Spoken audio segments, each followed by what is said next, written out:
In the now 94 years of the Academy Awards dating back to the late 1920s, what's the worst movie ever to win the Oscar for Best Picture?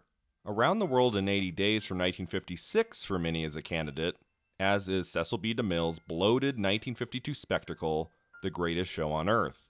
There's Shakespeare in Love, which won the top prize over Saving Private Ryan, and there's Crash, which won over Brokeback Mountain. In recent years, Green Book from 2018 hasn't exactly aged well as a Best Picture winner either. But let me be clear, there were some truly bad Best Picture winners in the early days of the Academy Awards too. The first ceremony in 1929 awarded two great films a Best Picture trophy, Sunrise and Wings, but at the second ceremony, the lackluster The Broadway Melody took the top prize. One of the greatest Best Picture winners of the 1930s was the anti-war masterpiece All Quiet on the Western Front, which was awarded at the third ceremony, but at the fourth ceremony, on November 10th, 1931, Best Picture went to, drumroll please, Cimarron. Yes, Cimarron. A talky and stagey Western that is absolutely one of the worst winners in this category. How did it win? Why was this movie so popular at its time? In this video, I'm going to discuss the fourth Academy Awards ceremony and talk about Cimarron's victory in the Best Picture category. First, let's discuss the ceremony itself. The fourth Academy Awards ceremony took place at the Biltmore Hotel in Los Angeles, and it celebrated films released between August 1st, 1930 and July 31st, 1931. Nominees were announced on October 5th in 9 categories. The only major category change from the previous year was in screenplay, which had now split into 2, Best Original Story and Best Adaptation. The ceremony began with a dinner that didn't commence until after 9 o'clock, and award presentations didn't start until well after midnight. Before then, the guest of honor, U.S. Vice President Charles Curtis, delivered a speech that rivaled Cimarron's 2-hour running time. He said, "I have come to you tonight from the capital of our country to pay my respects to the creative minds of the world's greatest and most influential enterprise, the motion picture." The next day, Variety called the ceremony a dull evening of a nature which will repel many a Hollywoodian next year unless memories dim and time makes them forget. At the ceremony, Best Cinematography went to Floyd Crosby, father of rock legend David Crosby, for Taboo, a silent film directed by F.W. Murnau. And Best Original Story went to John Monk Saunders for The Dawn Patrol, a World War I film. Probably the oddest winner of the night was in the Best Sound Recording category. The nominees were Paramount Public Studio Sound Department, MGM Studio Sound Department, RKO Radio Studio Sound Department, and Samuel Goldwyn United Artists Studio Sound Department. How exciting! Imagine the suspense that would take place today in the Dolby Theater as the presenter read off that list of nominees. The winner was the Paramount Public Studio Sound Department, which, I guess, yay for them? Cimarron won 3 of the 9 awards that night, but one top award it didn't win was Best Director, which went to Norman Taurog for Skippy, a comedy based on a popular comic strip at the time. Taurog remained the youngest director winner ever until Damien Chazelle took the directing prize for La La Land in 2017. Lionel Barrymore won the Best Actor Oscar for A Free Soul, making him the first person ever to receive nominations in multiple categories, having been nominated for Best Director at the second Academy Awards. Barrymore, perhaps best known to today's audiences as the villainous Mr. Potter in It's a Wonderful Life, beat out such nominees as Frederick March for The Royal Family of Broadway and Jackie Cooper for Skippy. At 9 years old, Cooper was the first child star to receive an Oscar nomination, and he remained the youngest nominee for 50 years. He's still to date the second youngest Oscar nominee ever, and the only Best Actor nominee under the age of 18. The Best Actress category had some notable nominees, like Norma Shearer, one of the subjects of my previous video about the early days of the Oscars. She received her 3rd Oscar nomination in just 2 years for her performance in A Free Soul. Having just won the Oscar for The Divorcee the year prior, she was likely passed over this time for someone new. Anne Harding received her only Oscar nomination for her performance in Holiday, and the legendary Marlene Dietrich also managed her one and only Oscar nomination for her performance in Morocco, the acclaimed romantic drama directed by Joseph von Sternberg. The winner of Best Actress at the fourth ceremony was Marie Dressler, a Canadian stage and screen actress who sadly passed away just a few years later from cancer in 1934. Her Broadway career began in 1892 and lasted into the 1920s, Dressler mostly appearing in comedic roles. Her film debut came in 1914 in Tilly's Punctured Romance opposite Charlie Chaplin, but her career in the movies took a back seat to Broadway until the late 1920s, when she appeared in a long string of successes, culminating into a Best Actress Oscar win for the 1930 comedy Min and Bill. At the ceremony, 9-year-old Jackie Cooper reportedly fell asleep on Dressler's shoulder, and when Dressler was announced as the Best Actress winner, Cooper had to be eased onto his mother's lap. The one other nominee in the Best Actress category that year? Irene Dunne for Cimarron. Dunne would receive 5 acting Oscar nominations in her long career, but only her first was in a Best Picture winner, a movie that definitely overperformed in every way at the 4th Academy Awards. It managed 7 nominations total, in every category it qualified for, Richard Dix also receiving a Best Actor nomination, the film ultimately winning 3 Oscars total, for Best Art Direction, Best Adaptation, and Best Picture of the Year. What is Cimarron anyway? Before we get to the year's top winner, let's take a look at the Best Picture nominees. East Lynn tells the story of a trophy wife of wealth who yearns for a more interesting life. Based on the Ellen Wood novel, the film was directed by Frank Lloyd, one of the founders of the Academy of Motion Picture Arts and Sciences, who was later its president from 1934 to 1935. How does an English countryside look to you after being away so long?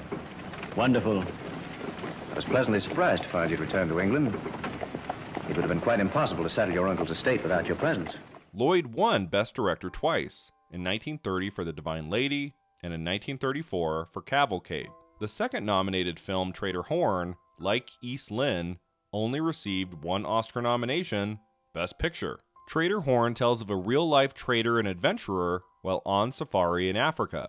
This film is infamous in its production stories, many accidents and delays occurring during filming. Never equaled in its amazing thrills, Trader Horn reveals the long-hidden secrets of the Dark Continent, as the safari is menaced by the mysteries of the jungle. An African crewman fell into a river and was eaten by a crocodile, while another was killed by a charging rhinoceros, the latter animal actually appearing in the movie. The female lead, Edwina Booth, became infected, probably with malaria during filming, and it took 6 years for her to fully recover. She retired from acting soon after and sued MGM. So yeah, not a glowing legacy of a movie that managed a Best Picture nomination. The Front Page is the next nominee, a comedy drama directed by Louis Milestone that was later remade into His Girl Friday in 1940, as well as a 1974 version starring Jack Lemmon and Walter Matthau.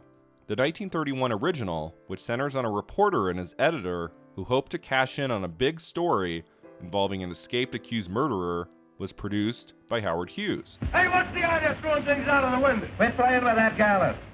How do you expect us to do any work? Good outfit, yelling. I'll get the sheriff after you, tramps. The film that likely came closest to winning Best Picture at the 4th Academy Awards was Skippy, since it won Best Director and received 4 nominations total.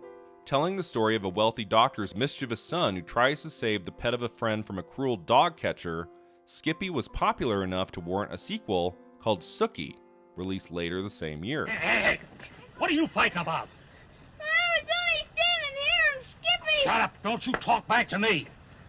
Mr. Nubbins, we want... You shut up, too. Just like your old man.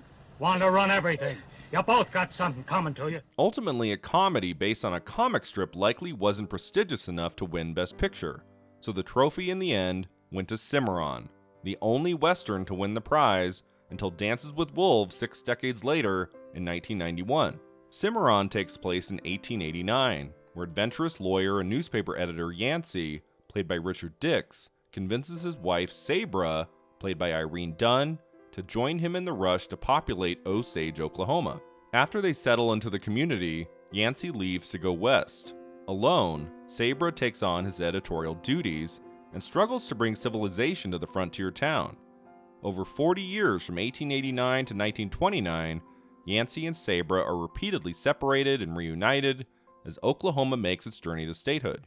I don't suppose you'd recognize the lady without her black tights. Let there be no strife between thee and me.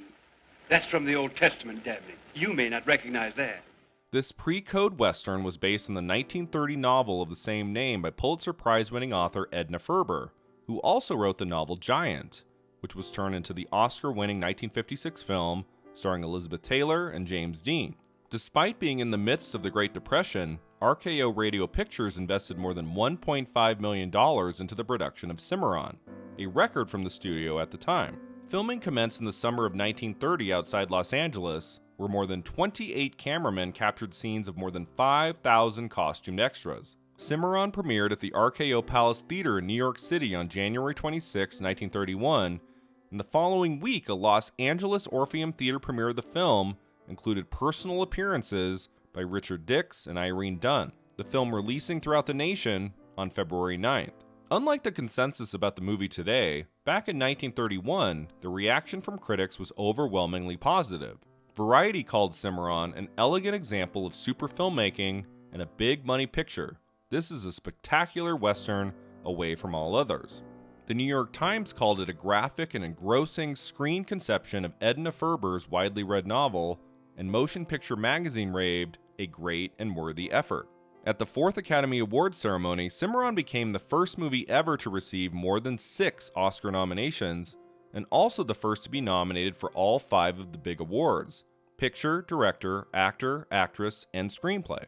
Cimarron continued to set the standard in the Western genre for years to come and was considered the finest Western ever made until later classics like Shane, Red River, and High Noon began to overshadow it. Despite all the praise and awards, however, RKO did not initially recoup their heavy investment in the film, the studio losing more than $500,000. The movie was RKO's most expensive until Gunga Din in 1939. Cimarron must have looked to audiences as quite the impressive production in 1931, but let's just say time has not exactly been kind to this movie over the last 90 years. The film is currently rotten on Rotten Tomatoes at 52%, where the consensus is that the pacing is slow and the narrative is uneven, with potentially offensive stereotypes, and the film holds the lowest IMDb user rating of all the Best Picture Oscar winners, along with 1933's Cavalcade, a dismal 5.9.